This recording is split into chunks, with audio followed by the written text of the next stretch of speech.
ఈరోజు అనంతపురం అర్బన్ నియోజకవర్గంలో మా ముఖ్యమంత్రి నారా చంద్రబాబు నాయుడు గారి ఆదేశాల మేరకు ప్రతి బుధవారం ప్రజా సమస్యల పరిష్కార వేదిక జరగబడుతూ ఉంది. అంటే ఇక్కడ ఎవరి వెడ్నెస్డే అంటే ప్రతి బుధవారము ఈ కార్యక్రమం చేయడం జరుగుతూ ఉంది. దానిలో భాగంగా ఈరోజు మా తెలుగుదేశం నాయకులతో కలిపి ఇక్కడ గ్రీవెన్స్ కార్యక్రమం నిర్వహించడం జరిగింది.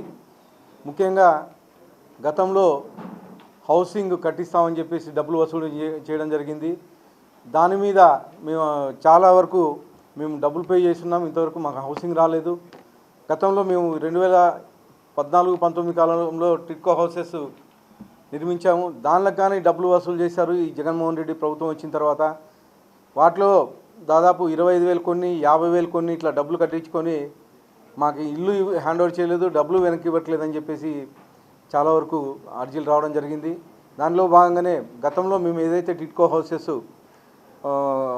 కట్టి ఉంచామో దాన్ని మళ్ళా ఆ టిట్కో హౌసెస్ ఈసారి ప్రజలకి హ్యాండ్ ఓవర్ చేస్తామని చెప్పేసి తెలియజేయడం జరుగుతుంది. ఇవే ముఖ్యంగా మా నాయకుడు చంద్రబాబు నాయుడు గారు ఈ 10 నెలల కాలంలోనే ప్రజలు మన్నన పొందారు. ఒక నమ్మకం అనేది ప్రజలకు క్రియేట్ చేశారు. గత 5 ఏళ్లలో నిర్వీర్యమైన వ్యవస్థని మళ్ళా తీసుకొచ్చి ప్రజలకి నమ్మకం కలిగించే విధంగా ఈ 10 నెలల కాలంలో చేశారు. ఖచ్చితంగా మేము అభివృద్ధి వైపు పోతాం. ఇంకొక 20 ఏళ్ళు మా తెలుగుదేశం ప్రభుత్వం ఉండే విధంగా పనిచేస్తామని చెప్పేసి కానీ తెలియజేసుకుంటూ